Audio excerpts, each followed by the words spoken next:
नमस्कार दोस्तों, स्वागत है आपका मेरे YouTube चैनल में। आज के वीडियो में मैं आप लोगों को बताऊंगा इंटरनेट क्या है। आज की चर्चा होगी इंटरनेट के बारे में, तो बने रहिए इस वीडियो के अंत तक। अगर आप इस चैनल पे नए हैं तो चैनल को सब्सक्राइब कर ले। वीडियो पसंद आए तो वीडियो को लाइक कर लीजिएगा और साथ ही साथ दोस्तों ये जानकारी आगे अपने दोस्तों के साथ शेयर भी कर दीजिएगा। इंटरनेट से रिलेटेड जो भी जानकारी आपको चाहिए इस वीडियो के माध्यम से मैं देने का प्रयास करूंगा। तो चलते हैं दोस्तों, सबसे पहले बात करते हैं इंटरनेट क्या है। इंटरनेट नेटवर्क्स का ऐसा जाल है जो पूरे वर्ल्ड के कंप्यूटर्स को एक दूसरे से जोड़ता है और दुनिया भर के कंप्यूटर में नेटवर्क का आदान प्रदान करता है। इंटरनेट का फुल फॉर्म इंटर नेटवर्किंग होता है और इसे हिंदी में अंतरजाल कहा जाता है, जिसका मतलब नेटवर्क का ऐसा जाल होता है जिससे बहुत सारे कंप्यूटर्स को आपस में जोड़ा जा सके। इंटरनेट आज के समय की सबसे बड़ी ज़रूरत बन गई है। आज हम लगभग बहुत तरह के कामों को करने के लिए इंटरनेट पर निर्भर हो गए हैं। जैसा कि मान लेते हैं आपको किसी तरह की जानकारी चाहिए, तो वही जानकारी यदि आप इंटरनेट पर ढूंढते हैं तो आपको तुरंत उससे रिलेटेड जानकारी मिल जाएगी, जिससे आपका समय भी कम वेस्ट होता है। हमारे ही देश में आज के समय में इंटरनेट का इस्तेमाल और डाटा कंज्यूम करने वालों की संख्या काफ़ी बढ़ गई है। वही अगर हम पिछले 5 सालों के पहले का डाटा देखें तो पहले बहुत ही कम लोग इंटरनेट का उपयोग करते थे। आज के समय में आप व्हाट्सएप की मदद से किसी अपने के साथ दूर देश में बैठे व्यक्ति से आप आसानी से वीडियो कॉल पर बात कर सकते हैं, जो कि संभव इंटरनेट की वजह से ही हो पाया है। इंटरनेट के माध्यम से हम किसी भी तरह के ऑनलाइन काम को भी आसानी से अपने कंप्यूटर के माध्यम से कर सकते हैं। इंटरनेट असल में कोई डिवाइस या कंप्यूटर नहीं है, बल्कि वर्ल्ड वाइड वेब का एक हिस्सा है और यह डेटा के रूप में मौजूद होता है, जो कि सर्वर्स में स्टोर होता है और वायर्स की मदद से यह पूरे वर्ल्ड से ट्रैवल होता है।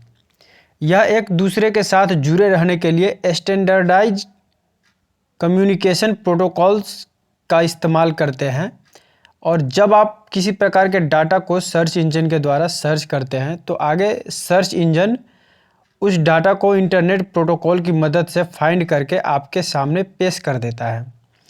आज के समय में अगर देखा जाए तो सबसे अधिक डेटा यदि किसी सर्वर में मौजूद है तो वो है गूगल के सर्वर में। ऐसा इसलिए भी है क्योंकि सबसे ज़्यादा उपयोग होने वाला सर्च इंजन गूगल है।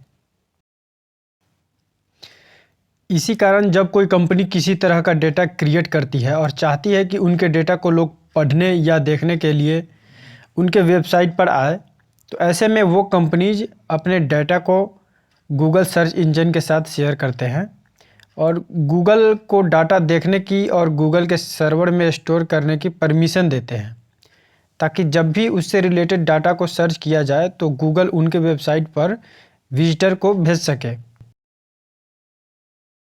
इंटरनेट का हिंदी अर्थ। दोस्तों, अगर आप सोचते होंगे इंटरनेट तो एक अंग्रेजी शब्द है जिसका अंग्रेजी मतलब इंटरकनेक्टेड नेटवर्क होता है, लेकिन इंटरनेट को हिंदी में अंतरजाल कहा जाता है, जिसका मतलब नेटवर्क का ऐसा जाल होता है जो पूरी दुनिया भर के कंप्यूटर को आपस में जोड़ता है। वास्तव में इंटरनेट बहुत सारे नेटवर्क का जाल ही तो है जिसने पूरे विश्व को एक साथ बांध कर रखा है और पूरे दुनिया के लोगों को आपस में एक घर परिवार के जैसे जोड़ दिया है, क्योंकि आप इसके मदद से जिससे चाहो उससे बात कर सकते हो, चाहे आप दुनिया के किसी भी कोने में हो। भारत में इंटरनेट 1989 में ही आ गया था, लेकिन अभी भी इंडिया के लोग इंटरनेट का इस्तेमाल बहुत ही कम मात्रा में करते हैं और गूगल पर भी लोग हिंदी में बहुत ही कम सर्च करते हैं और अभी भी लोग गूगल पर सर्च करते समय अंग्रेजी शब्द का उपयोग करते हैं। इंटरनेट का फुल फॉर्म। इंटरनेट का फुल फॉर्म इंटरकनेक्टेड नेटवर्क होता है। यह नेटवर्क का वह विशाल जाल है जिसके साथ दुनिया के लगभग सभी प्रकार के डाटा सर्वर्स या यूँ कहे कि डाटाबेस जुड़े हैं। इंटरनेट के जरिए हमारे गवर्नमेंट, डाटाबेस, स्कूल और कॉलेजेस के डाटाबेस, यहाँ तक कि आपके मोबाइल और कंप्यूटर भी जुड़े हुए हैं, जिनके द्वारा आप सभी प्रकार की इन्फॉर्मेशन को शेयर और रिसीव कर सकते हैं। इंटरनेट कितने प्रकार के होते हैं? इंटरनेट एक पब्लिक नेटवर्क है जिसका उपयोग कोई भी व्यक्ति कर सकता है। लेकिन क्या आपको पता है इंटरनेट के कितने प्रकार हैं? तो चलिए इसके बारे में जान लेते हैं। Number 1, intranet. इंट्रानेट भी इंटरनेट की तरह की एक नेटवर्क होता है जो कि प्राइवेट होता है, जिसका उपयोग कंपनीज और ऑफिस के कंप्यूटर्स को सिक्योर तरीके से कनेक्ट करने के लिए करती है, जिसको बिना यूज़र नेम और पासवर्ड के इस्तेमाल नहीं किया जा सकता। इससे भी टीसीपी और आईपी टेक्नोलॉजी का उपयोग करके डेटा को प्राइवेट तौर पर शेयर किया जाता है, और यह एक कंप्यूटर का जाल होता है जो कि प्राइवेट नेटवर्क के रूप में मौजूद होता है और इसको कोई भी बाहरी व्यक्ति इस्तेमाल नहीं कर सकता। इंट्रानेट का इस्तेमाल मुख्य रूप से अपने कंपनी के कंप्यूटिंग रिसोर्सेज को केवल अपने एम्प्लॉयज़ के साथ शेयर करना होता है। इंटरनेट की मदद से उनके कंप्यूटर नेटवर्क सिक्योर हो जाते हैं। Number 2, extranet. पब्लिक इंटरनेट से इंट्रानेट में जाने की प्रक्रिया को एक्स्ट्रानेट कहते हैं। यह भी एक प्रकार का प्राइवेट नेटवर्क ही है जो कि पब्लिक इंटरनेट की मदद से एक ब्रांच को दूसरे ब्रांच से कनेक्ट होता है और डेटा को आपस में शेयर करने की भी अनुमति देता है। इसको इस्तेमाल करने के लिए भी यूज़र आईडी और पासवर्ड की ज़रूरत पड़ती है तथा इसकी सिक्योरिटी पूरी तरह से इंटरनेट फायरवॉल और इंटरनेट पर निर्भर करती है। इंटरनेट के लाभ। नंबर 1, शिक्षा के क्षेत्र में। अगर हम इंटरनेट का महत्व शिक्षा के क्षेत्र में देखें तो आज बहुत बढ़ गया है। आज स्कूल्स ऑनलाइन क्लासेज शुरू करने लगी हैं और बच्चे भी ऑनलाइन पढ़ाई करने लगे हैं। ऑनलाइन पढ़ाई में सबसे बड़ा फ़ायदा यह होता है कि बच्चे कभी भी पढ़ सकते हैं और इसके द्वारा उनको समझ भी जल्दी आता है, क्योंकि आज के समय में ग्राफिक्स के द्वारा किसी भी चीज़ को आसानी से समझाया जा सकता है, जो कि एक नॉर्मल किताब पर छापे हुए चित्र से मुमकिन नहीं है। आज के समय में बहुत से ऑनलाइन लर्निंग प्लेटफॉर्म्स भी आ चुके हैं जहां बेस्ट टीचर्स बच्चों को पढ़ा रहे हैं, जैसे कि अनअकैडमी, बायजू और वेदांता जैसे प्लेटफॉर्म्स ऑनलाइन शिक्षा में काफ़ी अच्छा काम कर रहे हैं। 2, बैंकिंग के क्षेत्र में। आज के समय में आप देखते होंगे कि ऑनलाइन ट्रांजैक्शन को कितना महत्व दिया जा रहा है। आज सभी प्रकार की बड़ी बैंकिंग रिलेटेड ट्रांजैक्शंस ऑनलाइन ही होती है, क्योंकि ऑनलाइन ट्रांजैक्शंस में उन पर नज़र रखना आसान होता है और यदि किसी प्रकार की गड़बड़ी हो जाए तो उसे पकड़ना भी आसान हो जाता है। यहाँ तक कि गवर्नमेंट भी सभी को ऑनलाइन ट्रांजैक्शन करने की ही सलाह देती है, ताकि यदि आपका पैसा कभी गलती से किसी दूसरे के पास चला जाए तो आप उसको वापस पा सके। गवर्नमेंट ने छोटे और सिक्योर ट्रांजैक्शंस के लिए यूपीआई जैसे प्लेटफॉर्म को भी लॉन्च किया है, जहां आप किसी भी दुकान से सामान खरीदकर वहां यूपीआई के द्वारा डायरेक्ट अपने बैंक से पेमेंट कर सके, जिससे कि आपको हमेशा अधिक कैश लेकर मार्केट में चलना नहीं पड़ेगा। 3, नौकरी के क्षेत्र में। आज आप नौकरी को भी ऑनलाइन सर्च कर सकते हैं। यदि आप किसी प्राइवेट या सरकारी क्षेत्र में काम करना चाहते हैं तो आपको उनके पास जाकर पूछने की ज़रूरत नहीं है, बल्कि आप ऑनलाइन जॉब रिक्वायरिंग वेबसाइट की मदद से ऑनलाइन जॉब सर्च कर सकते हैं। यहाँ तक कि अब तो गवर्नमेंट ने भी अपने एरिया में जॉब से रिलेटेड वेबसाइट बना दी है, जहाँ जेन्युइन कंपनीज एक समय अंतराल के बाद जॉब के लिए सेमिनार लगाती है, जहाँ पर कोई भी व्यक्ति आ सकता है, लेकिन उससे पहले आपको रिगार्डिंग वेबसाइट पर अप्लाई करना पड़ता है। 4, ग्रामीण क्षेत्रों में। ग्रामीण क्षेत्रों को भी दुनिया के साथ जोड़ने के लिए इंटरनेट का इस्तेमाल किया जा रहा है। आज के समय में गांव में भी लोग जागरूक हो रहे हैं और ऑनलाइन पेमेंट माध्यमों का इस्तेमाल कर रहे हैं। यहाँ तक कि नई चीज़ों को सीखने के लिए भी इंटरनेट की मदद ले रहे हैं, जैसे कि सिलाई के काम को सीखने के लिए यूट्यूब जैसे वीडियो स्ट्रीमिंग प्लेटफॉर्म का उपयोग कर रहे हैं और ई कॉमर्स वेबसाइट के द्वारा भी अपने सामान को इंटरनेट की मदद से सेल कर रहे हैं। 5, टूर एंड ट्रैवलिंग के क्षेत्र में। अगर आप टूर एंड ट्रैवलिंग के क्षेत्र में भी देखें तो आज सभी लोग ऑनलाइन ही बुकिंग करना पसंद करते हैं, क्योंकि किसी भी व्यक्ति को काउंटर पर जाकर लाइन में खड़ा होना पसंद नहीं है। वहीं ऑनलाइन प्लेटफॉर्म की मदद से आप बसेज बुक कर सकते हैं, ट्रेन की टिकट बुक कर सकते हैं। आप फ्लाइट टिकट भी ऑनलाइन इंटरनेट के माध्यम से घर बैठे बुक कर सकते हैं। इंटरनेट से बुकिंग करने में आपको पैसे की भी बचत होती है, क्योंकि कई बार वहाँ आपको डिस्काउंट कूपन्स भी मिल जाते हैं और समय की भी बचत होती है। इसके साथ साथ आपको ज़्यादा मेहनत भी नहीं करनी पड़ती है। आप इंटरनेट के माध्यम से किसी भी व्यक्ति की टिकट को कहीं भी बैठकर बुक कर सकते हैं, लेकिन आप यह ऑफलाइन माध्यम से नहीं कर सकते हैं। ऑफलाइन में आपको खुद फिजिकली जाकर बुकिंग करवानी पड़ती है, जिसमें भी आपका काफ़ी समय बर्बाद हो जाता है। 6. बिजनेस के क्षेत्र में आज के समय में बहुत से बिजनेस इंटरनेट के माध्यम से फल फूल रहे हैं, क्योंकि उनका अधिकतर काम इंटरनेट के द्वारा ही जल्दी और आसानी से हो जाता है।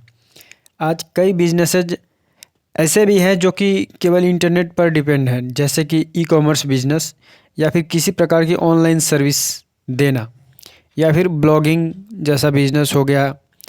यहाँ तक कि अब तो शेयर मार्केट भी ऑनलाइन प्लेटफॉर्म पर काफ़ी हद तक शिफ्ट हो चुका है। यहाँ भी ट्रेडर्स ऑनलाइन सॉफ्टवेयर्स का प्लेटफॉर्म की मदद से ट्रेडिंग कर रहे हैं, जिससे कि उनको भी अपना काम करने में काफ़ी आसानी हो गई है। 7. राष्ट्रीय सुरक्षा के क्षेत्र में इंटरनेट का इस्तेमाल केवल बैंकिंग या फिर बिजनेस में ही नहीं, बल्कि राष्ट्रीय सुरक्षा में भी किया जा रहा है। आज के समय में सभी प्रकार की चीज़ें इंटरनेट के माध्यम से ही कंट्रोल की जाती है। जैसे कि अगर आप सैटेलाइट को देखें तो उनको कंट्रोल करने के लिए भी इंटरनेट की ही मदद ली जाती है, जहां वायरलेस तरीके से डाटा को भेजा जाता है। सुरक्षा में आज के समय में कम्युनिकेशन बहुत ज़रूरी है, और वो भी सीक्रेट तरीके से, ताकि किसी को भी भेजे गए मैसेज का पता न लग सके।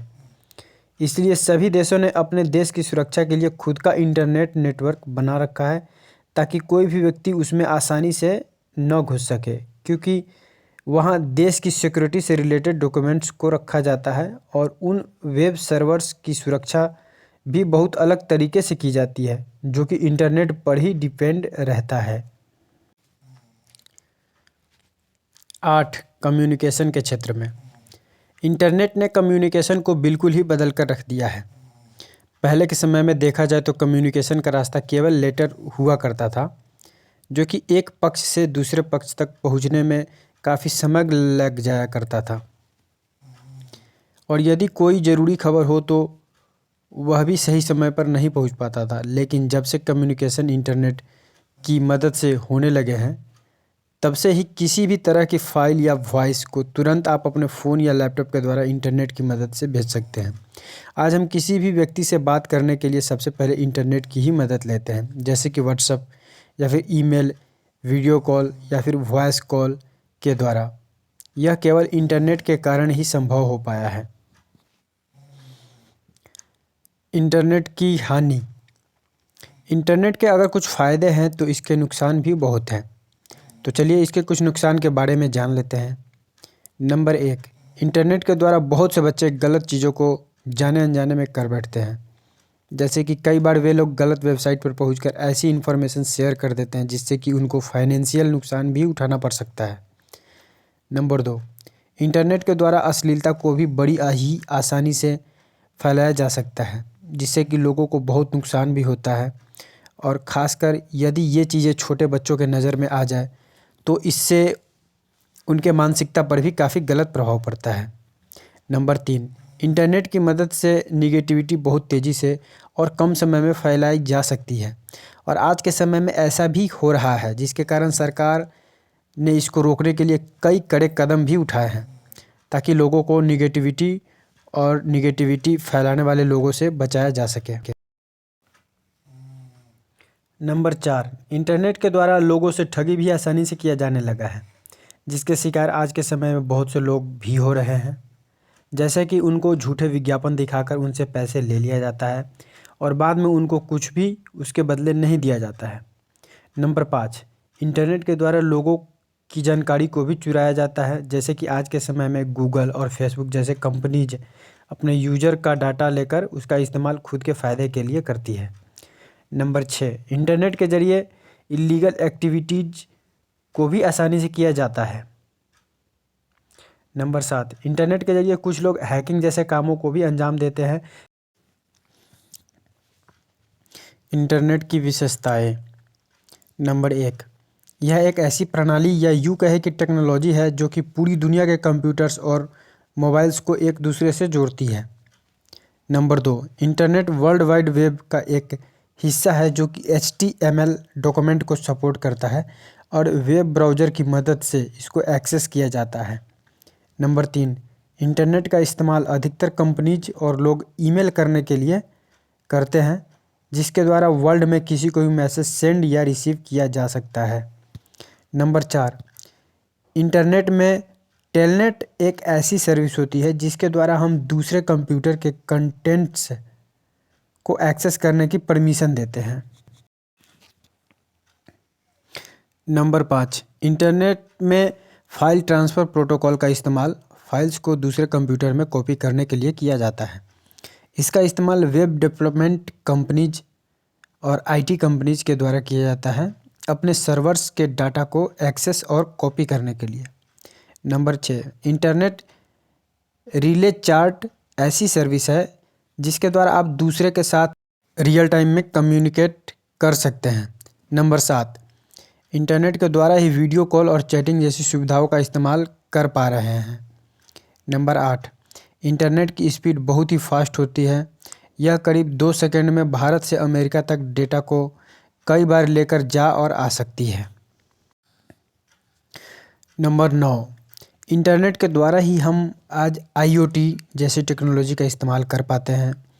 इस टेक्नोलॉजी की मदद से आप अपने घर के lights, computer, hard drive, CCTV cameras को अपने मोबाइल के द्वारा ही इंटरनेट की मदद से कहीं भी दूर रहकर कंट्रोल कर सकते हैं। नंबर 10, इंटरनेट के ज़रिए ही आज हम किसी भी प्रकार की फिनंशियल ट्रांजैक्शन आसानी से कर पाते हैं।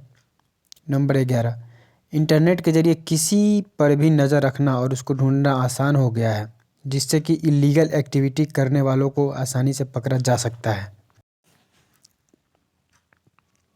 इंटरनेट की सेवाएं। इंटरनेट की सेवाएं प्राप्त करने के लिए आपको सबसे पहले किसी भी इंटरनेट प्रोवाइडर से इंटरनेट कनेक्शन प्राप्त करना होगा, जिसके लिए आप किसी भी प्रोवाइडर से कांटेक्ट कर सकते हैं। आज भारत में यदि आप मोबाइल डाटा सर्विस लेना चाहते हैं तो आप इनमें से किसी भी ऑपरेटर को चुन सकते हैं। जियो के इंटरनेट प्लान काफ़ी अच्छे और सस्ते भी हैं और इसमें आपको जियो का सब्सक्रिप्शन भी फ्री में मिलता है। जियो का सबसे पॉपुलर डाटा और वॉइस कॉल प्लान 549 का है। एयरटेल में भी आपको 4G इंटरनेट और 2G इंटरनेट नेटवर्क का सपोर्ट मिलता है और आपको इसमें भी रिचार्ज के साथ एक्सट्रीम और लाइव टीवी फ्री में देखने को मिलता है। BSNL फ़िलहाल अधिकतर जगहों पर 3G इंटरनेट सेवाएं ही प्रदान करती है और इसके प्लान्स भी काफ़ी किफ़ायती है। Vodafone idea. पहले वोडाफोन और आइडिया 2 अलग अलग कंपनीज हुआ करती थी, लेकिन अब दोनों साथ में मिल गई है और वही इनकी 4G इंटरनेट नेटवर्क भी देश के लगभग सभी शहरों और गाँव में मौजूद है। अगर हम ब्रॉडबैंड सर्विस की बात करें तो आपको बहुत से लोकल ब्रॉडबैंड सर्विस प्रोवाइडर्स मिल जाएंगे जो कि आपको उचित दामों पर इंटरनेट प्लान प्रोवाइड करवा देते हैं। इंटरनेट का इतिहास।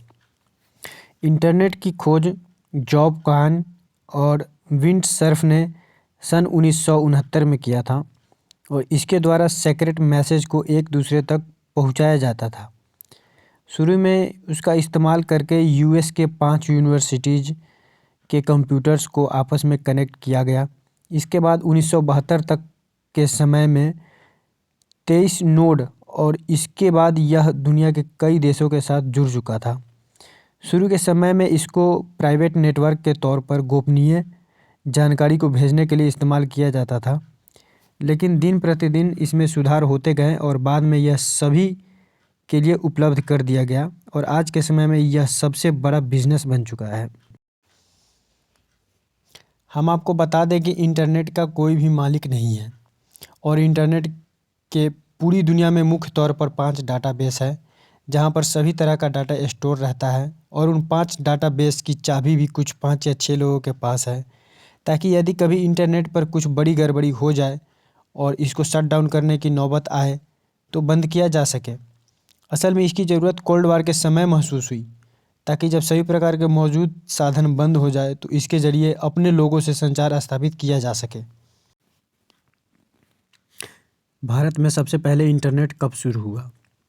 भारत में इंटरनेट सबसे पहले 14 अगस्त 1995 में लॉन्च किया गया और इसका पहला इस्तेमाल 15 अगस्त 1995 में किया गया था। उस वक्त विदेश संचार निगम लिमिटेड (VSNL) ने सबसे पहले इंटरनेट की सेवा प्रदान की थी। इसके बाद इंटरनेट को सबसे पहले बड़े बड़े शहरों तक पहुंचाया गया और 1996 में रेडिफ मेल जैसी वेबसाइट की शुरुआत हुई, जिसके द्वारा आप अपनी खुद की ईमेल आईडी फ्री में बना सकते थे। इसके बाद धीरे धीरे भारत में इंटरनेट का विस्तार होता गया और सन 2000 में टेक्नोलॉजी एक्ट को संसद में पास किया गया और इसे लागू कर दिया गया। इसके बाद याहू इंडिया और MSN जैसे वेबसाइट भी साल 2000 के समय में इंडिया में लॉन्च हुए। इंटरनेट कैसे काम करता है? कंप्यूटर्स इंटरनेट के ज़रिए छोटे छोटे कनेक्शन के माध्यम से आपस में कनेक्टेड रहते हैं और यह नेटवर्क्स गेटवे के द्वारा मेन इंटरनेट नेटवर्क्स से कनेक्टेड रहते हैं। तो ये सभी कंप्यूटर्स इंटरनेट प्रोटोकॉल और ट्रांसमिशंस कंट्रोल प्रोटोकॉल के ज़रिए आपसे कम्युनिकेट करते हैं और जब आप कोई फाइल या डॉक्यूमेंट किसी अन्य को भेजते हैं तो इंटरनेट प्रोटोकॉल की मदद से आपका कंप्यूटर दूसरे कंप्यूटर के साथ कम्युनिकेट करता है और फिर TCP की मदद से डेटा को छोटे छोटे हिस्सों में करके भेजता है। इसके साथ साथ उस डेटा में डेस्टिनेशन का IP एड्रेस भी मौजूद होता है, जो कि प्रत्येक कंप्यूटर और नेटवर्क का अलग अलग होता है। इस पूरे प्रोसेस में TCP और IP का बहुत अहम रोल होता है। TCP का काम डेटा को छोटे छोटे पैकेट्स में बांटना और उसे फिर से ओरिजिनल फॉर्म में लाना होता है। वही IP का काम यह होता है कि डेटा को जिस एड्रेस पर भेजा जा रहा है उसे ढूंढना और मैसेज को उस एड्रेस तक पहुंचाना। इंटरनेट कैसे और कौन प्रदान करता है? अगर हम इंटरनेट के प्रदान करने की बात करें तो यह बहुत ही पेचीदा मामला है। किसी को नहीं पता कि इंटरनेट को कौन कंट्रोल करता है, लेकिन इंटरनेट को सभी देशों के सरकारों के द्वारा ही संचालित और कंट्रोल किया जाता है। लेकिन इंटरनेट को मुहैया करवाने के पीछे बड़े बड़े टेक कंपनीज का हाथ है, जो कि उनके डेटाबेस से जुड़ा होता है।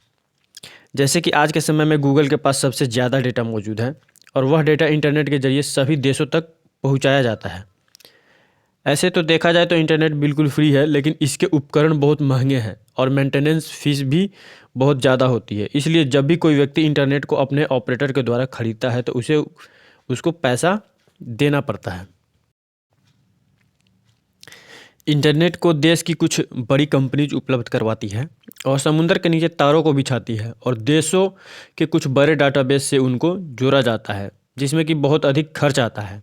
इसके बाद वो कंपनीज देश में मौजूद सभी दूसरे और छोटे टेलीकॉम ऑपरेटर्स को इंटरनेट डाटा के रूप में बेचती है और इसके बाद टेलीकॉम ऑपरेटर्स डेटा को अपने ग्राहकों को बेचती है। ऐसे करके इंटरनेट हम तक पहुँच पाता है। इंटरनेट को कैसे बनाया जाता है?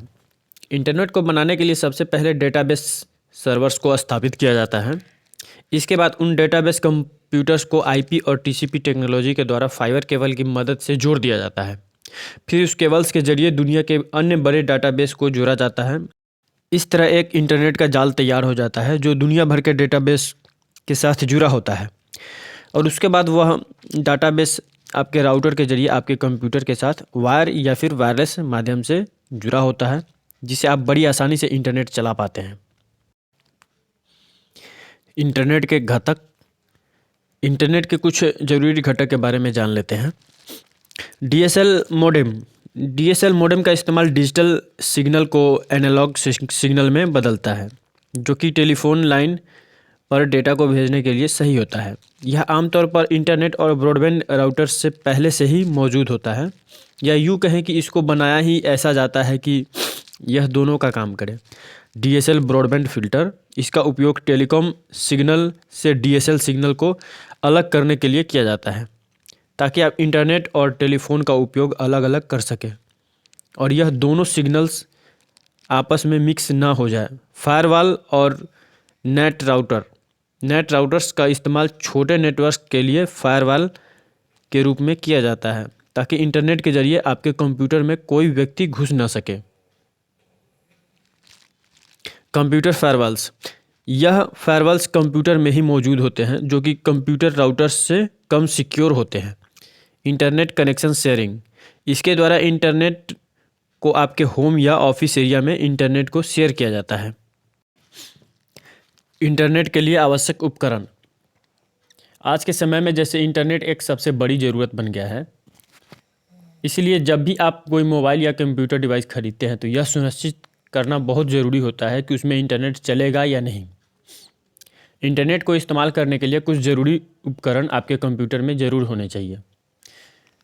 Micro processor, RAM, hard disk, monitor, multimedia kit, pointing device, modem जिसकी स्पीड कम से कम 56 किलोबाइट्स पर सेकेंड की हो, ऑपरेटिंग सिस्टम डिवाइस में ज़रूर होना चाहिए।